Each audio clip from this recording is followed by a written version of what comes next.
할렐루야.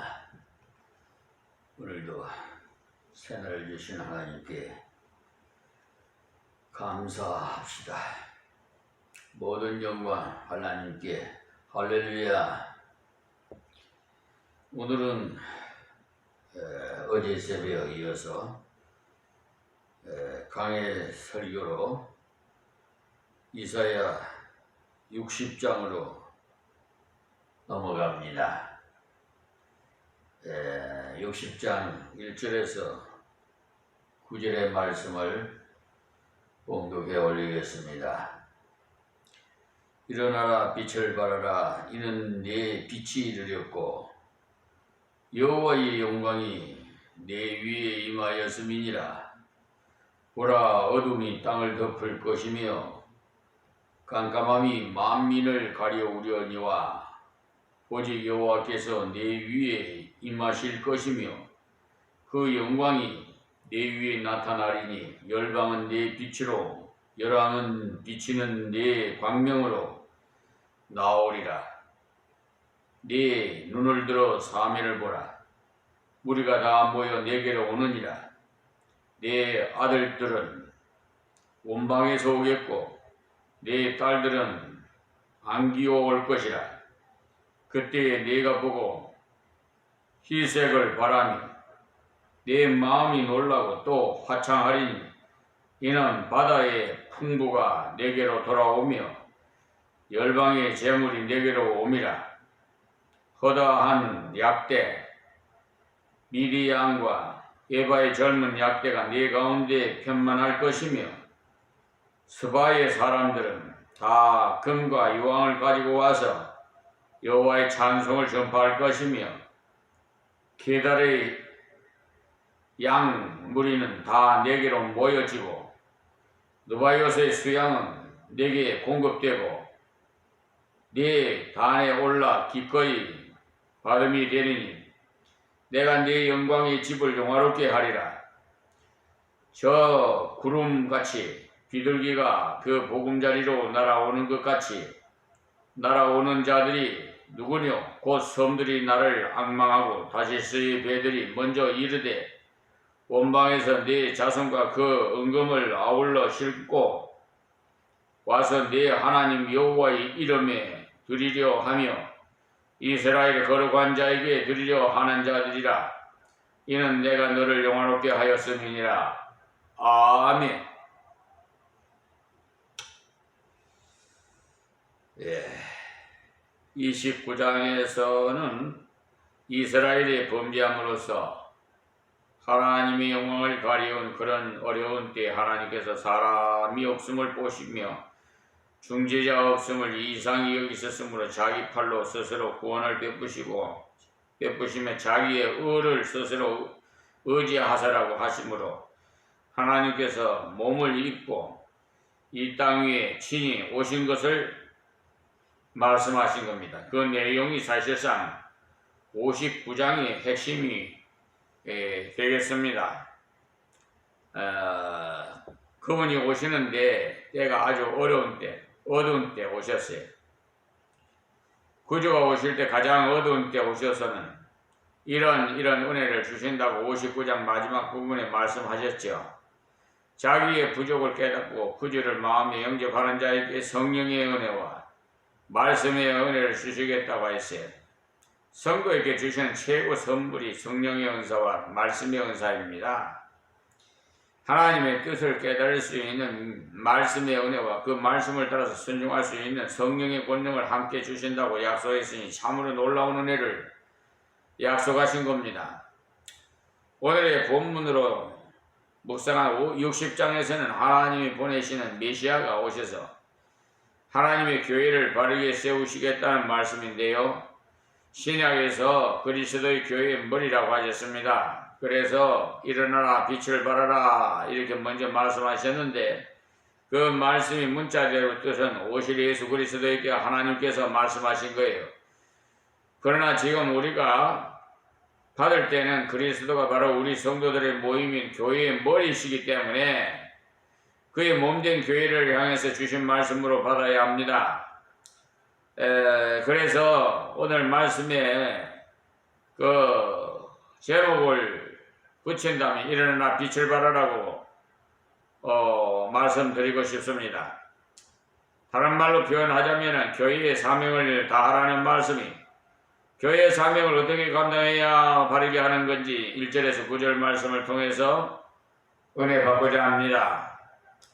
60장부터 62장까지는 그리스도가 오셔서 어떠한 일을 하시고 그 결과가 어떻게 되느냐에 관한 내용을 기록한 말씀이, 그 중에 가장 앞부분인 1절에서 9절까지의 그 부분에서는 그리스도를 통해서 우리가 복음의 빛을 받아서 어떻게 사용해야 하는지를 말씀하시네. 그러니 복음을 받은 교회가 어떻게 해야 교회의 그 사명을 다하는 것인지를 말씀하신 거죠. 그러니 우리는 이것을 잘 배워서 교회의 일원으로서 성도가 어떻게 사명을 감당해야 하는지를 깨달아서 실천하시기 바랍니다. 자, 그럼 본문으로 들어가서 1절에 일어나라 빛을 발하라 했어요. 그러니까 교회의 사명이 바로 어두운 세상 빛을 발하는 사명이라는 말씀이죠. 빛을 발하기 위해서는 일어나야 되겠죠.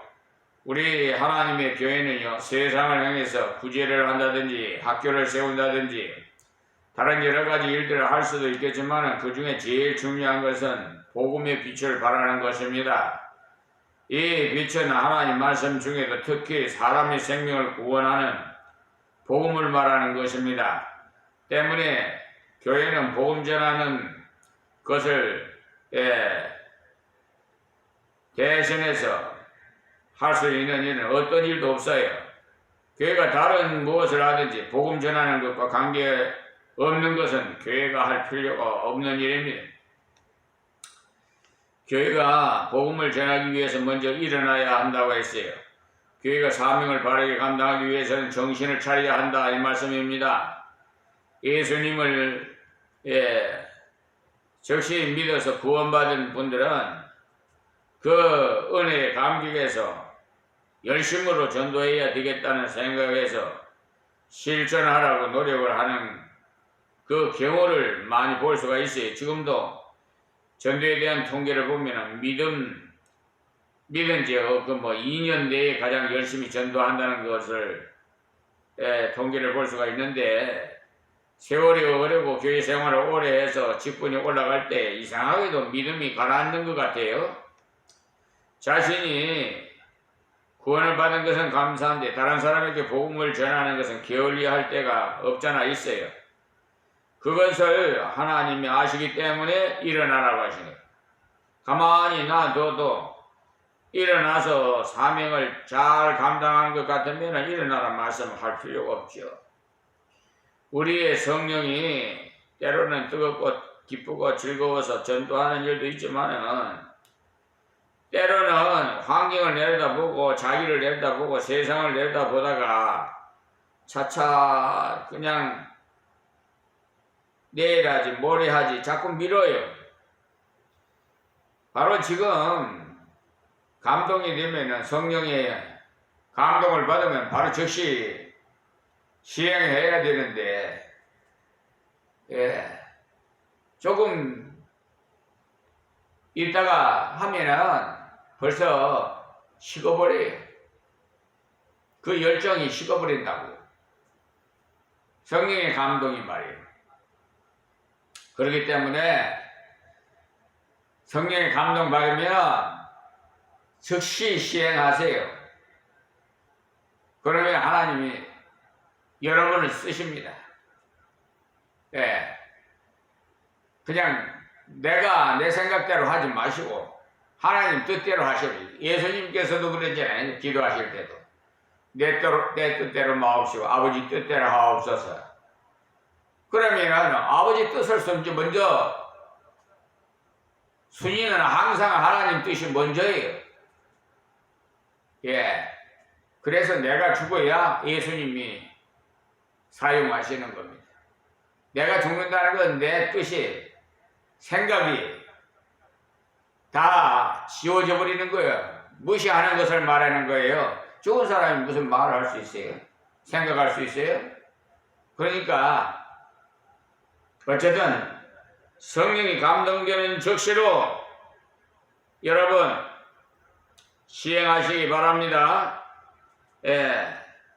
그러니까 오늘 말씀 첫째에 그냥 일어나라고 하신 거죠. 가만히 놔둬도 일어나서 사명을 잘 감당하는 것 같으면 일어나는 말씀할 필요가 없지. 우리의 심령에는 이렇게 조석으로 변해요. 예. 내 아니라도 뭐 전도할 사람이 많겠지. 뭐 세상이 저렇게 악한데 전도해봤자 뭐 일이 되겠나. 지금 이때요. 지금 이 혼란한 시대.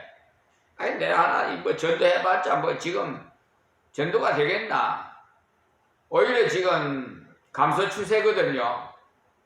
주님이 오실 날에 가까우니까. 그러나 그 중에서도 예수 믿어서 구원받을 만한 자가 있기 때문에 일어나라 빛을 발하라 했었어요. 그러면 저들이 나를 보고 믿을 수 있겠지라는 생각을 해서 심령이 가난 자 버리기도 하기 때문에 일어나라고 명하십니다. 사탄은 자꾸 복음 증거에 대해서 천천히 내일 모레 자꾸 미루게 그런 생각을 하도록 해서 이렇게 전도를 못하게 그렇게 방해를 해요. 그러면 내가 좀 게을러졌다 이렇게 생각이 들거들랑 마귀 사탄에게 이렇게 지금 미혹당하고 있구나 이렇게 판단하시면 됩니다. 우리는 하나님의 백성이에요. 마귀 사탄의 종이 아니란 말이에요. 하나님의 종이지. 자, 세월이 얼마든지 있지 않느냐 하고 때가 올 테니까 천천히 해도 늦지 않다는 생각을 들기도 하고 너는 아직 신앙이 장성치 못했는데 벌써 어떻게 전도하는가 뭐 좀 더 자란 후에 전도를 하는 것이 바르게 행하는 것이라는 생각을 갖도록 해서 사탄은 전도를 자꾸 못하게 해요. 여러분 마음에 그런 생각이 들었다면 사탄의 속임수에 속은 것인 줄 아시고 그런 형편을 하나님께서 아시기 때문에 우리에게 일어나라. 게으른 자여 일어나라. 하나님의 일하기를 더디하려는 자여 일어나라. 이렇게 충고하시는 거예요. 교회는 항상 일어나야 교회의 구성원인 성도도 자신을 돌아보면서 게으른 자리에서 벌떡 일어나야 그 때문에 우리 믿는 사람들은 안 믿는 사람들보다도 잠도 좀 적게 자고 먹는 것도 절제 열심히 주님을 위해 봉사하고 복음을 전하려면 절제함이 없이는 감당할 수가 없어요. 시간도 절제하고 물질도 절제해야 되고 올바른 곳에 투자할 수가 있어요. 일어나라는 말은요. 의식적으로 자신을 깨어나라는 거예요. 말씀 읽을 때 게을러졌거들랑 일어나 말씀을 다시 열심히 읽어야 돼. 기도하는데 게을러졌거들랑 일어나서 기도해야 되고 그리고 전도를 열심히 해야 돼. 전도하는 방법도 여러 가지가 있는데요. 길가에 가서 전도지를 그냥 전하면서 전도하는 방법도 있고 편지를 써가지고 전하는 방법 등등 여러 가지 방법으로 전할 수가 있는데 어쨌든 그것은 여러분이 각각 지혜를 받아서 그냥 이렇게 하든 저렇게 하든 결과는 전도니까 당신이 예수님을 믿기 시작하면 이런 일이 생길지 모르니까 당장 예수님을 믿고 기도하라고 편지를 이렇게 쓰는 사람도 있어요.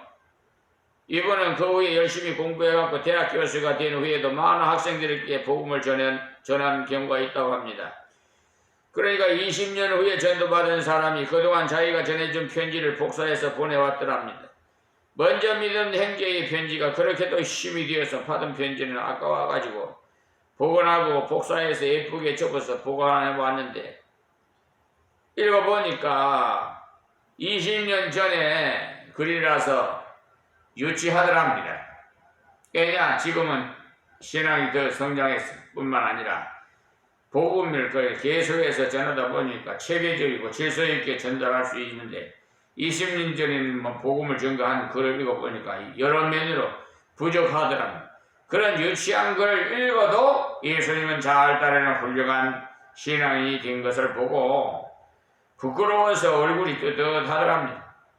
그러나 이렇게 부족한 편지도 하나님께서 사용하시니까 귀한 열매를 맺었구나 싶어서 여간 감사하지 않더랍니다. 그러니까 부족한 글이라도 정성스럽게 써서 전도해야겠다는 이런 기록을 읽어봤어요. 사실 우리가 마음만 먹으면 얼마든지 전도할 수 있는 도구가 우리 주변에 많습니다. 게을러지기 쉬운 우리 생활을 일깨워서 시간을 들이고 물질을 들이고 재능을 들여서 복음의 빛을 나의 주변에 그 사람들에게 발해야 합니다. 하나님께서 뭐라고 말씀하셨어요? 일하기 싫거든 밥도 먹지 말라고 했잖아요. 게으른 사람 개미에게 배우라고. 그런데 복음을 왜 빛이라고 표현을 했느냐 하면 예수님께서 내가 세상의 빛이라고 말씀했잖아요. 빛이라는 것은 어두운 곳에만 필요한 것이에요. 대낮에 무슨 빛이 발할 수가 있겠어요? 밝은데 전기불 켜놔도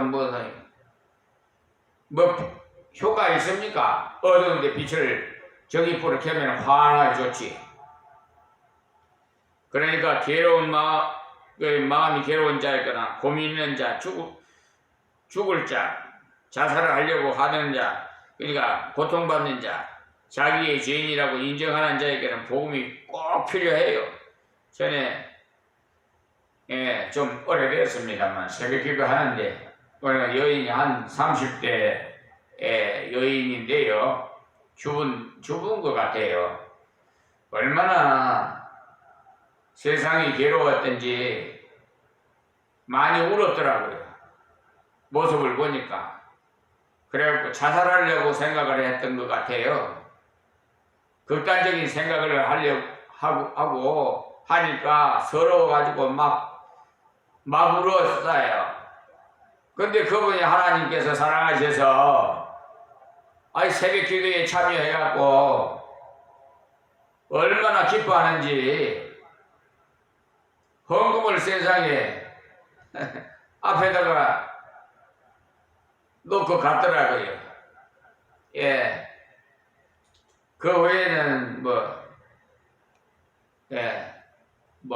부끄러워서 그랬는데 됐는지 볼 수는 없었습니다만 분명히 하나님께서 구원해 주신 것이 확신이 되더라고. 그러니까 다 내게로 오라 그랬지. 너희들 근심 걱정 그런 염려 그런 용기가 있으면 죽을 용기가 있으면 하나님 앞에 한번 와봐요. 하나님 앞에 와서 최종적으로 결단하세요. 하나님 말씀 한번 들어보고 그러면 내가 잘못했구나. 마귀 사탄에게 내가 미혹당해서 지금 자꾸 나를 죽이려고 하는구나. 이게 깨달아져요. 하나님 말씀을 자꾸 듣지 않고 하나님 앞에 대하지 않으려고 하니까. 그러니까요, 예수 믿는 사람도 자살하는 사람은 모르겠어요. 저는 주권자가 아니니까 판단을 하나님 하시지만 성경에 보면은요, 자살하는 자는 아주 극단적인 자살하는 자는 불 속에 구원받든지 아니면 저 지옥불에 가든지 할 거예요. 하나님 말씀에 무슨 자살하라고 그랬어요? 내게로 오라고 그랬지. 아무리 유명한 인사라도 하더라도 배우라고 하더라도 자기 몸이 있냐? 우리 몸이 내 것이 아니거든요. 예수님이 핏값으로 하나님 사셨어요. 그런데 하나님 것을 내가 학대한다? 이것은 큰 불신죄에 경솔하고 어쨌든 좀 일어나세요. 지금 이 시대가 일어날 시대예요.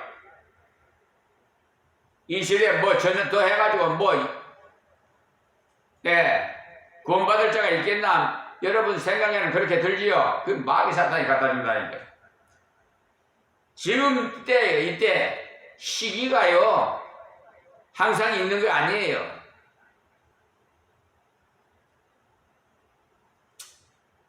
예. 그러니까 어쨌든 우리는 빛이에요. 예수님이 빛이니 우리도 빛이지요. 내가 예수님을 내 안에 모시고 있어요. 빛이에요. 어렵다 하는 것도요. 우리는 어려운 존재가 아니에요. 다 죄인이에요. 근데 예수님을 영접하니 예수를 보고 하나님께서 어렵다 하신 거지. 그걸 아셔야 돼요. 나는 그냥 죄투성이에요. 지옥에 갈 수밖에 없는 그런 존재라는 걸 아세요.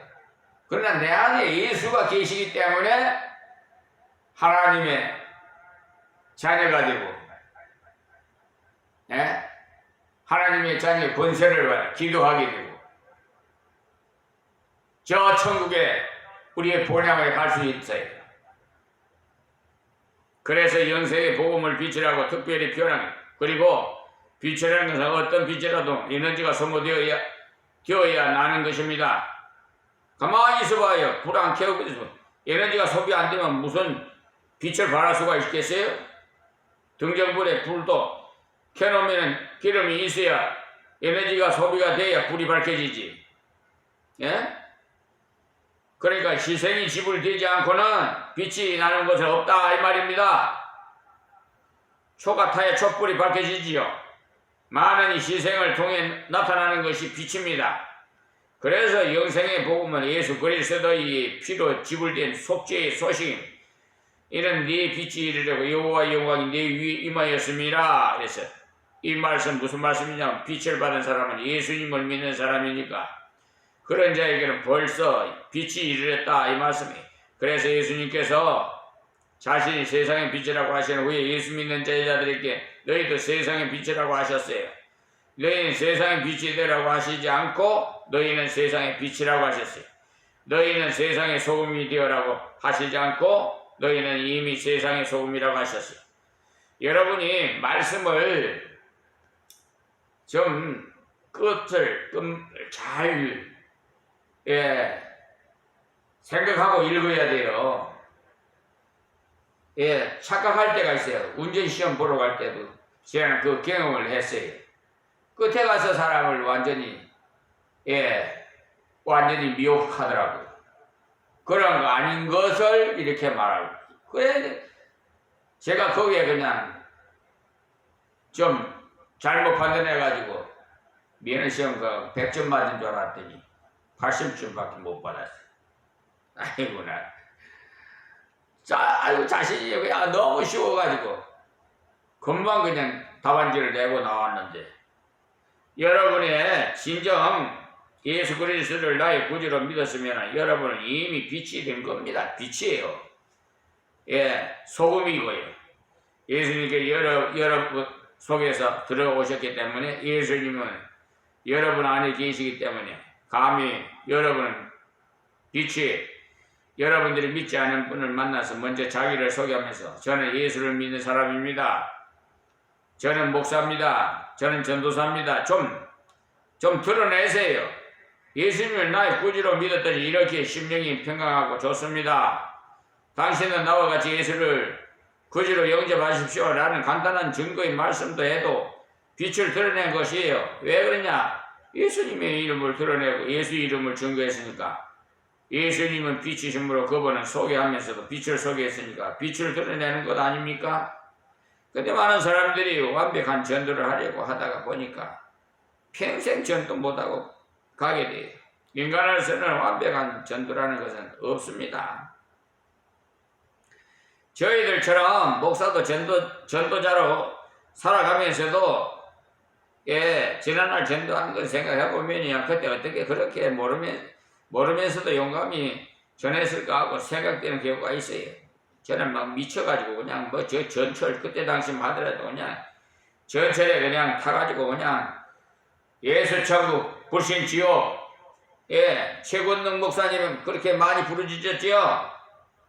그냥 허리띠에 그냥 당신 하나님을 사랑하십니다. 막 당신은 그렇게 하고 예수 믿으시오 하면서 그냥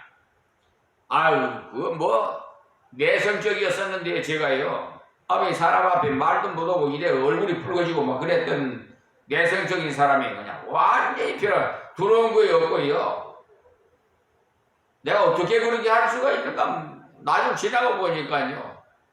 그냥 내가 놀랬어요. 자신이 여호와의 영광이 내 위에 임하였습니다. 무슨 말씀이냐면 예수님이 빛을 믿음으로 받아들인 사람은 하나님의 영광이 같이 하고 있다는 말씀. 그러니 복음을 받은 자에게 하나님이 같이 항상 계신다는 말씀 믿으시기 바랍니다. 그러니 이것을 증거해야 되겠죠. 가장 쉽고 좋은 복음 증거하는 자신이 어떻게 예수님을 믿게 된 것을 증거하는 거예요. 그것을 가리켜서 간증이라고 해요. 어떠한 좋은 설교나 어떠한 좋은 책보다도 더 좋은 복음 증거의 방법은 여러분이 예수님을 처음 믿은 그 사건을 그대로 이야기해 주는 것이에요.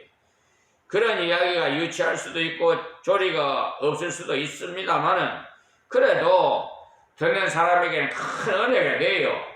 왜냐? 몹시 그 부분이 궁금하기 때문에요. 이런 사람은요, 대학도 나오고 공부도 많이 했는데 어떻게 예수를 믿었는지 알고 싶구나라고 생각하는 분들이 많아요. 시골에 가면 예수 믿는 것은 천하게 여기는 사람들이 상당히 많습니다. 그래서 유력한 사람 중에서 누구가 예수 믿으면 그 사람은 삐대 있는 집안 사람인데 왜 예수를 믿지? 어디 아프나? 이렇게 합니다. 옛날에 이승만 대통령이 예수님을 믿는 분이었어요. 그때 어떤 사람이 놀라서 대통령이 예수 믿는다고 하는데 참말이냐? 양반도 다 예수 믿는가? 이렇게 했다는 일화가 있어요.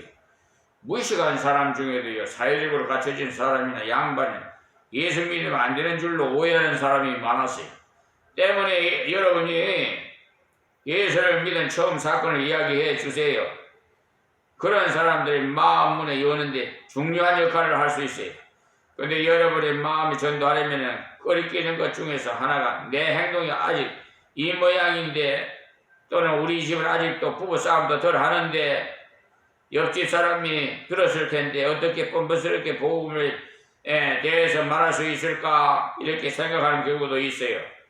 완벽한 성자가 되어서 전도하면 오히려 저 사람처럼 되려면 나는 죽었다 깨어나도 할 수 없다. 아예 믿으려는 생각을 이렇게 포기하게 됩니다. 부족한 자가 전하면 저런 자도 예수님 믿고 영생을 얻을 수 있는데 생각하면서 용기도 얻을 수가 있죠. 우리가 부족하기 때문에 증거하지 못한다면 나를 전하려는 어리석은 생각이에요. 부족하지만은 나를 증거하는 것이 아니라 나를 구원하신 그리스도를 증거하는 것, 내 속에 있는 빛을 증거하는 것이기 때문에 부족한 상태에서도 전해야 됩니다. 완전해지고 전하려면은 땅속에 들어갈 때 다 되어도 못 전해요. 그래서 일어나라 빛을 발하라고 하셨습니다. 우리가 빛을 발해야 하는 이유, 이미 빛을 받았기 때문이고 하나님의 영광이 우리 위에 몸을 잃기 때문이에요. 자, 다음 2절 말씀인데 또 시간이 어떻게 될는지 모르겠습니다. 보라, 어둠이 땅을 덮을 것이며 깜깜함이 만민을 가려우려니와 빛을 발해야 하는 이유가 세상이 대낮같이 환한 것 같으면 나 같은 작은 빛이야 비추지 않아도 되겠지만 그러나 보라 세상이 얼마나 어두운가 보라라고 하면서 세상을 살펴보라는 내용을 강조하셨어요. 여러분이 신문을 보고들랑 뉴스를 듣는 것이 세상의 실상을 보는 것 아닙니까? 그러니까 세상이 이 정도로 어두워졌구나. 우리는 이따금씩 뉴스를 보면서 깨달아야 돼요. 옛날에는 살인사건이 났다고 하면 온몸이 떨릴 정도로 놀라면서 만나는 자마다 대화 내용이 거기에 가게 되는데 요사이는 그런 사건이 신문에 나오면은 또 죽었구나. 그런 정도 되어버렸어요. 예사가 되어버렸어요. 주님 오실 때까지 세상은 영적으로 도덕적으로 점점 더 어두워져요. 마귀는 우리 마음에 이렇게 어두운 세상인데 너 같은 것 하나가 열심히 전도한다고 될 줄 아냐? 차라리 입 다물고 가만히 있거라. 오히려 실망 덜하는 길이니까 그만 조용히 있으라고 속닥거려. 그런 마귀 감동을 받아들여서 맞아. 나 같은 것이 전도해봤자이지. 또 전도지 한 장 준다고 그런 것을 보고 누가 예수 믿겠나? 이런 생각을 흔히 하는 경우가 있는데 그렇지 않습니다. 깜깜한 밤에 밤하늘에 적은 반딧불이라도 잘 드러나요. 이 세상은 말세가 올수록 사랑이 없어서 고통이 많아서 고민하는 분이 많습니다. 그러니 가서 예수 믿고 고민을 예수님께 맡겨서 맡겨버리면 예수 믿기 전에는 저도 걱정구덩이의 사람이었어. 그러나 지금은 그렇지 않소라고 간증으로 전도하면 그런 간증을 듣는 사람들이 놀라지요. 그만큼 어둡기 때문에, 그만큼 고민이 많기 때문에, 그만큼 사건이 많기 때문에 소망의 복음을 전해야 하는 거예요. 세상이 살기 좋아졌다고 해서 정말 영적으로도 살기가 좋아졌을 줄 압니까? 물론 밥 먹는 것이야 나아졌지만 마음은 더욱 비참함에 처해 있는 분들이 너무나 많습니다.